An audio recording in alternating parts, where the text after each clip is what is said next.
Olá, começando mais um Pode Mais Brasil. Eu sou Lilian Gracioli, tô sempre aqui com um convidado expert, aqueles que são feras mesmo, que sabem o que estão falando.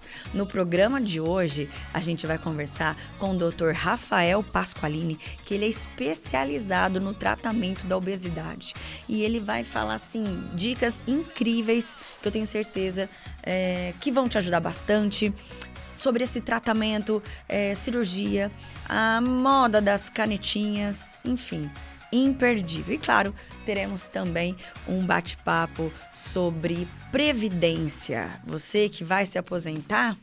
Então, quem será que vem hoje do escritório Gabarra Advocacia para dar uma super dica?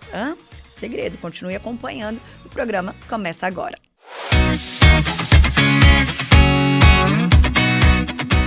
Doutor Rafael Pasqualini, obrigada pela sua presença. Consegui te trazer aqui nessa agenda tão movimentada. Com certeza. Eu que agradeço o convite, Lilian. É um prazer estar aqui com vocês e falando de um tema tão importante, né? Com uma relevância tão grande que impacta tanto a vida das pessoas. Obesidade e atual, sempre atual, né, doutor? Muito, muito atual. E então vamos lá, começando sobre a obesidade. Tem pessoas que ainda tratam como falta de disciplina, mas não é só isso, né? Tem um erro nessa visão. Faz parte? Conta pra gente. Sim, hoje a obesidade, ela é considerada uma doença.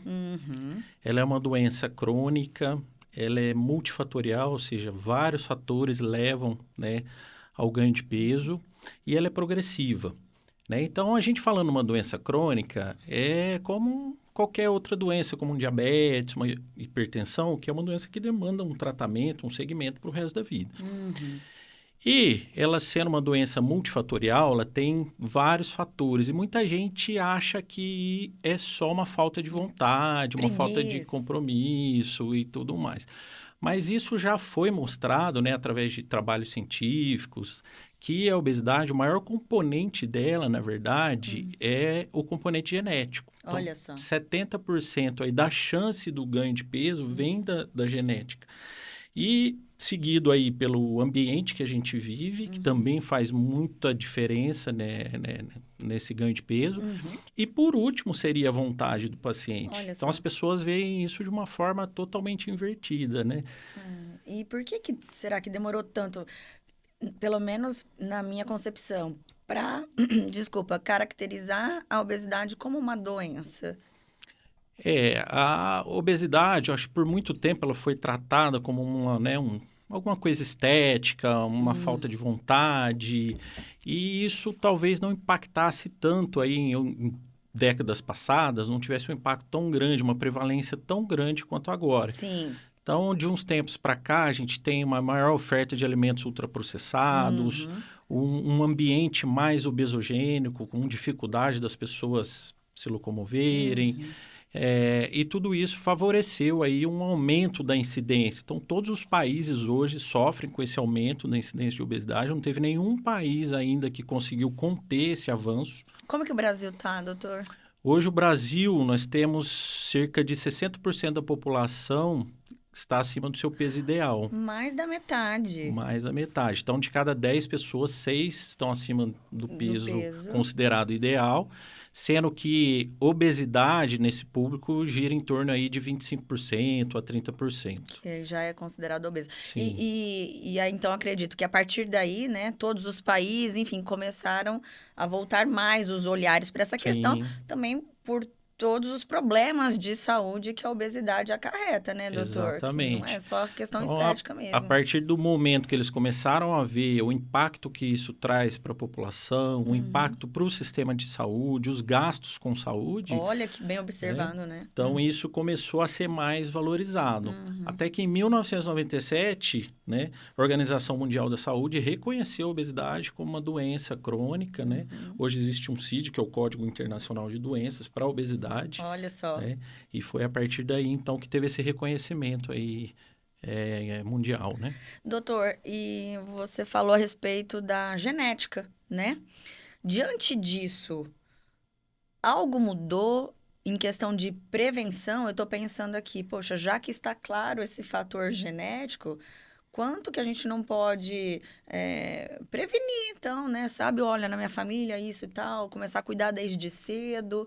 Existe uma orientação? O que as pessoas poderiam fazer nesses casos? Sim, essa questão genética, Lilian, não é bem, por exemplo, na minha família eu tenho pessoas obesas, né, e diretamente eu sou obeso.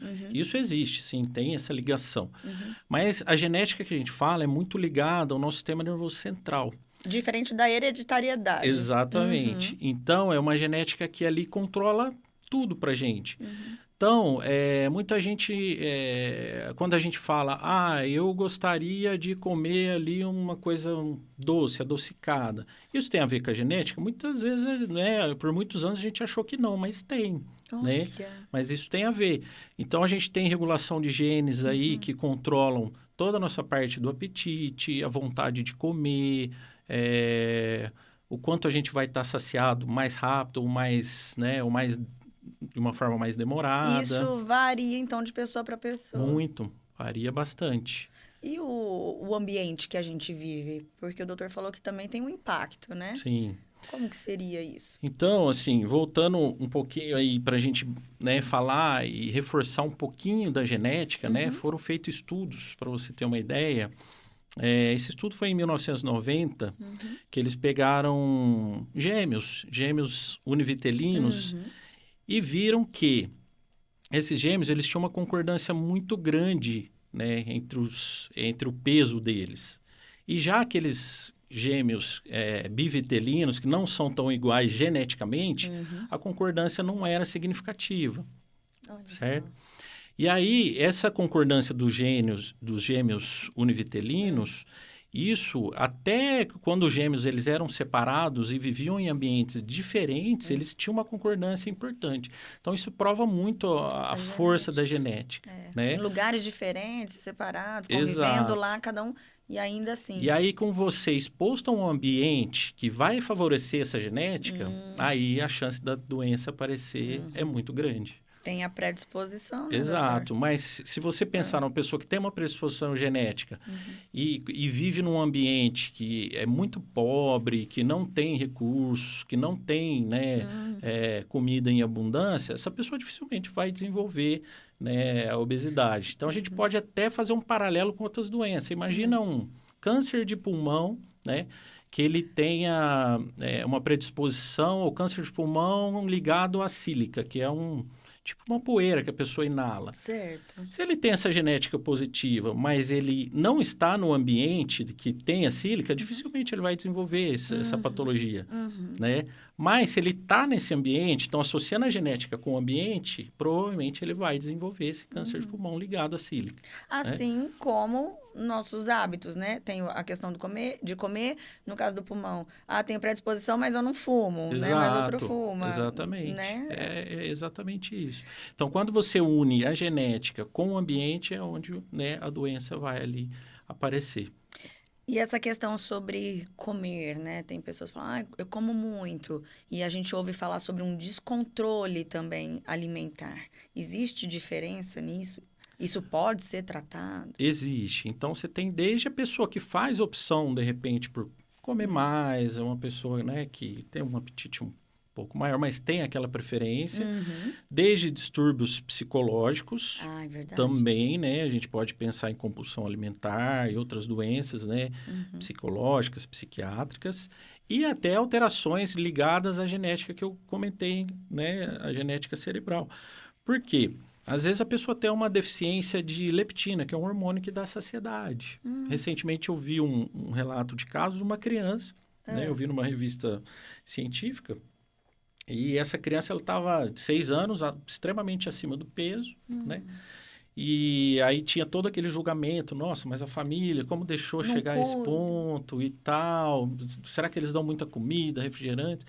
Mas isso foram fake, e geneticamente ele tinha uma deficiência de um hormônio chamado leptina. Olha só, foi investigar e Foi encontrou. investigar e encontrou. Não é tão frequente isso, mas são Pode coisas que acontecer. acontecem, né? E no caso dele, dava para tratar essa Exatamente. deficiência Aí do depois hormônio? o final do caso foi que ele recebeu a leptina e ele emagreceu, ficou, né, uma fiquei criança curiosa. saudável. Que bom. Interessante, né? Deu certo isso. Doutor, então, Antes, até para quem está assistindo, ouvindo a gente também pelo Spotify, viu? Porque estamos no YouTube, já se inscreveu, hein? Já tá compartilhando esse bate-papo. Quantas pessoas que não merecem ouvir isso, hein? Sei que você tá lembrando aí. Também já deixa seu like. Também, pelo Spotify, pode dirigir ouvindo e sempre aprendendo, porque quem tem informação tem escolha, eu sempre falo aqui. Antes de aparecer alguma doença por conta da obesidade, existe algum sinal? Ela é silenciosamente, assim, já começa a impactar a nossa vida para que a pessoa fale assim, pronto, agora já danou tudo. Não, ela consegue perceber antes que tá... Eu falo o seguinte, a partir do momento que foi diagnosticado a obesidade, ela já começa a ter efeitos, né, sobre o nosso corpo. A gente pode ter aqueles pacientes que têm um acúmulo de gordura, vamos dizer, subcutâneo, no corpo como um todo. Talvez esse paciente... visceral. Exatamente. Talvez esse paciente que tenha subcutâneo, ele não tenha tanta alteração metabólica, né? Diferente das pessoas, né, que têm a gordura visceral. Explica para a pessoa ficar atenta, já se olhar no espelho. Aí. Essa gordura visceral é aquela que acumula mais na região abdominal. Então, essa gordura aumenta muito a chance de complicações cardiometabólicas. Então, gordura no fígado, alterações de dislipidemia, alterações cardiovasculares, pressão arterial, eventos tromboembólicos e assim por diante. No caso do diabetes também, pode estar diretamente relacionado à obesidade, doutor? Sim. Então, o diabetes tipo 2, né, é uma doença ligada, né, ao excesso de peso. E... consequentemente, a pessoa vai ter aquela doença e ela pode desenvolver depois as complicações relacionadas ao diabetes também. Né? Olha só como tudo está Interligado, interligado, né? E são as questões multifatoriais também que levam a desencadear, de repente tem essa predisposição, né, doutor? Exatamente. Ainda falando sobre a obesidade, pegando o gancho da criança de 6 anos, a gente tem visto, parece que aumentou, é uma impressão, bastante crianças, eu tenho uma filha de 8 anos, que estão acima do peso, né? E essa criança tem grandes chances de virar um adulto obeso ou não? Fica tranquilo que tudo vai mudar porque é criança? Como é que é, doutor? Então, a obesidade infantil, ela vem aumentando também gradativamente. E ela está aumentando também em classes sociais mais baixas, tem aumentado muito, é uma preocupação muito grande, né, com as políticas de saúde para essa população. E a gente sabe que a criança com obesidade, ela aumenta muito a chance de ser um adolescente com obesidade e depois um adulto com obesidade. E a preocupação maior disso é que, quanto mais cedo ela está exposta à doença, maior a chance de complicações lá na frente, como qualquer outra doença crônica. Quanto mais tempo de diabetes eu tenho, maior a chance de complicações. Quanto mais tempo de obesidade eu tenho, também as complicações serão mais frequentes. E é uma preocupação tão grande que o risco de mortalidade dessa população jovem ele é 3 vezes maior do que a população que está com o seu peso controlado. Mesmo 3 vezes? Essa mortalidade que a gente fala até os 30 anos de idade é 3 vezes mais alta, os pacientes acima do peso. Os pais têm que acompanhar, ficar de olho, né? Sim. Porque acha assim, ai, é criança, ai, que fofinho, que bonitinho. Mas tem que ter esse acompanhamento porque é saúde, né, doutor? Sem dúvida. Não é isso e só quanto da mais estética. cedo tiverem as intervenções, melhores os resultados, Então, com certeza. e o lance de umas pessoas terem mais dificuldade, então, para emagrecer do que outras, é real também. Existe. Existe um público que eu consideraria aí com maiores dificuldades para perder peso, talvez aquelas pessoas que têm alguma alteração já metabólica, endocrinológica já diagnosticada, por exemplo, hipotireoidismo, outras doenças, né? Sim. Pessoas que já na infância já começaram, né, a desenvolver obesidade, fica mais difícil de reverter. Pessoas que usam medicações que também elevam o peso, como o uso de corticosteroides, né, o que é o corticoide. Então, imagina um paciente asmático, que tenha bronquite, asma, rinite, que precise dessas medicações de uso frequente, contínuo. Eles são mais difíceis também da gente controlar, né? E aí, não sei, de repente aqui entram os remédios. Tem preconceito, né, doutor? Remédio para emagrecer. Agora é outra coisa que está na moda também. Como é que é isso, essa indicação? Chega um momento que, de repente, é preciso. E depois, posteriormente, tem casos até da cirurgia. Sim. Quero que o doutor explique um pouquinho. Hoje em dia a gente até não usa mais esse termo remédio para emagrecer, né? Tendo em vista que a obesidade é uma doença crônica e difícil de ser tratada. Então, a gente usa, ou talvez, remédio para tratamento da obesidade, né? Já é uma coisa que já muda um pouquinho o contexto, sim. né? Parece que não é pejorativo, né? Antes Exato. Fica uma coisa muito...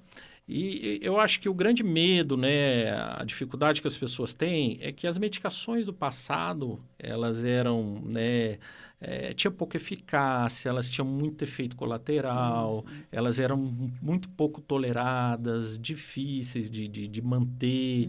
Então, isso criou, talvez, essa cultura de que remédio para tratamento da obesidade ou não funciona ou tem muito efeito colateral. Mas as medicações atuais, elas são muito seguras, elas são muito efetivas. A gente está vivendo uma nova era, né? Tanto que todo mundo quer tomar, né? Até quem não precisa. Exato. E aí a gente precisa seguir, né, certinho as indicações. Hoje a gente segue o protocolo de que os pacientes, né, para tratamento, eles precisam ter índice de massa corpórea, que é aquele peso pela altura ao quadrado. O IMC. IMC acima de 30. Ou se eles têm acima de 27, que é o sobrepeso, associado a alguma comorbidade, né, relacionada à obesidade. Então, é importante seguir, sim, essas orientações aí para ter um tratamento mais seguro. Eficaz, mais seguro, mais qualidade de vida, né, doutor? Exatamente. E a cirurgia bariátrica? Quando é indicada, doutor? A cirurgia bariátrica é um tratamento extremamente eficaz, importante para a obesidade. Nós não podemos pensar na cirurgia bariátrica como o fim da linha, né? Talvez isso seja o início de uma mudança de uma pessoa que tem uma obesidade grave, né? Outro ponto importante que vale destacar aí, Lilian, é que ela não é um concorrente da medicação, da canetinha, vamos dizer assim, né? Uma não compete com a outra. Então, você tem as indicações para a canetinha, para os medicamentos injetáveis, que a gente falou agora, e as indicações para bariátrica, seria para a obesidade mais avançada, ou aqueles pacientes que não respondem por algum motivo, né, ao tratamento medicamentoso, né? E, então, assim, a gente indica a bariátrica em IMC acima de 40 ou acima de 35, você vê que a faixa é um pouquinho maior, né? Homem e mulher igual? Igual. A gente segue o mesmo protocolo. E é válido a gente destacar também que para qualquer tipo de tratamento que a gente for indicar, a primeira coisa que tem que estar presente é a mudança do estilo de vida. Importante, senão não adianta, né, doutor? Não tem um tratamento eficaz, então você não está tratando a doença como um todo. Então, nós precisamos mudar a parte alimentar, né? Fazer uma dieta adequada, um segmento nutricional, né? Seguir aí pelo menos em um déficit calórico de pelo menos 500 calorias, né? Abaixo do gasto energético basal, em média, isso, né? Então, um protocolo bem correto de nutrição. Nós precisamos ter atividades físicas regulares, né? Pelo menos aí 150 minutos durante a semana é uma quantidade aí que é preconizada, né? Para manter peso, a gente tem que aumentar essa atividade física depois, então a gente precisa dobrar isso, chegar aí a 300 minutos por semana. Né? Ô, doutor, eu fico pensando, quem leva uma vida sedentária, que não se alimenta bem, tem que querer, não só precisar. A pessoa tem que entender que é importante para ela e deve dar um trabalho para você, hein? Com certeza. Mas como que vocês conseguem isso? Porque exato. É uma mudança no estilo de vida. Você vê, Lilian, não adianta também o profissional de saúde chegar e dar um tapinha nas costas do paciente, vai lá, muda, faz isso, faz aquilo, vai para casa e você precisa comer menos ou tal. Tá aqui, então faz isso. Exato, nós precisamos orientar melhor esses pacientes, né? Ter um acompanhamento multidisciplinar. Se a doença é multifatorial, tem vários fatores, nós precisamos também de outros profissionais envolvidos nisso. Nós precisamos de orientações mais precisas, né? Não só falar, para de comer, ou vai para academia, isso aí a gente sabe que não funciona. A chance do paciente mudar com você falando uma frase dessa, ela é muito pequena.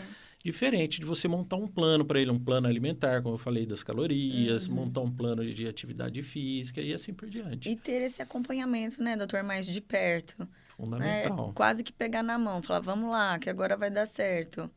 Fundamental. Pra gente finalizar, quem tá aí passando por um tratamento, né, que, enfim, tem obesidade, ou de repente não chegou, mas tem grande potencial, já tá com o pezinho ali, qual que é o erro mais comum que atrasa, né, esse tratamento e, de repente, uma dica que você possa dar para melhorar a qualidade de vida dessas pessoas?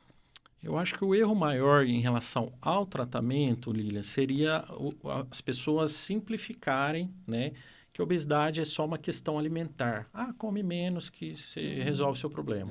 Não é bem isso, né? Você vê quanta coisa a gente trouxe aqui, quanta informação, como a doença é complexa, como a doença é difícil de tratar, né?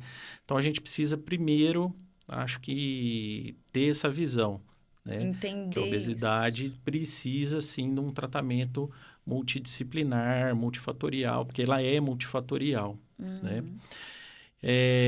Outro ponto também, voltando aí nessa questão de falar, isso é só falta de vontade, vai para academia que isso melhora, somente fazendo isso, essa parte vai resolver seus problemas, né?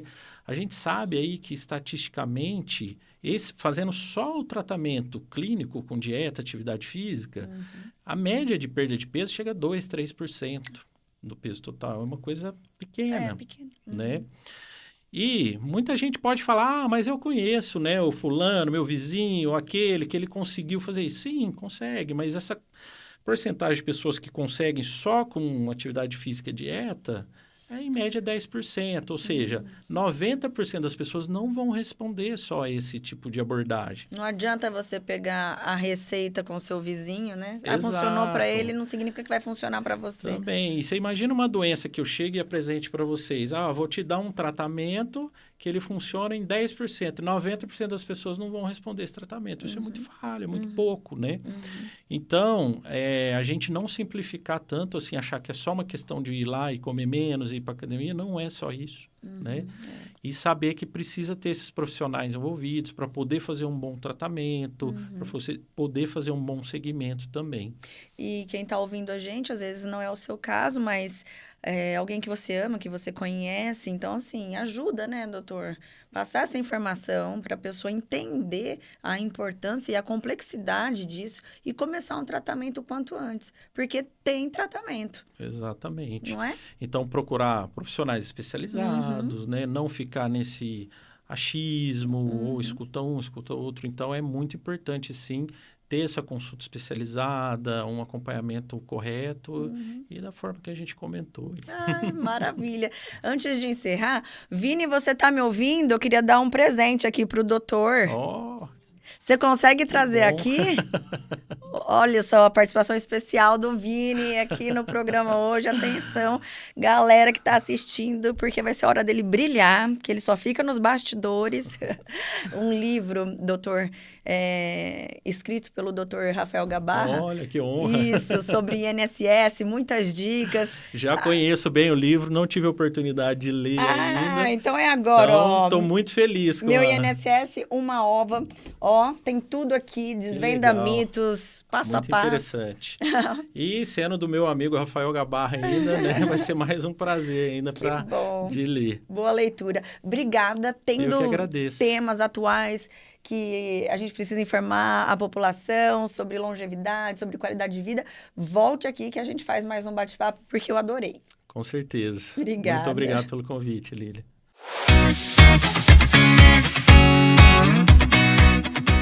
Olá, pessoal, mas e aí? A obesidade ela pode gerar um benefício por incapacidade para você?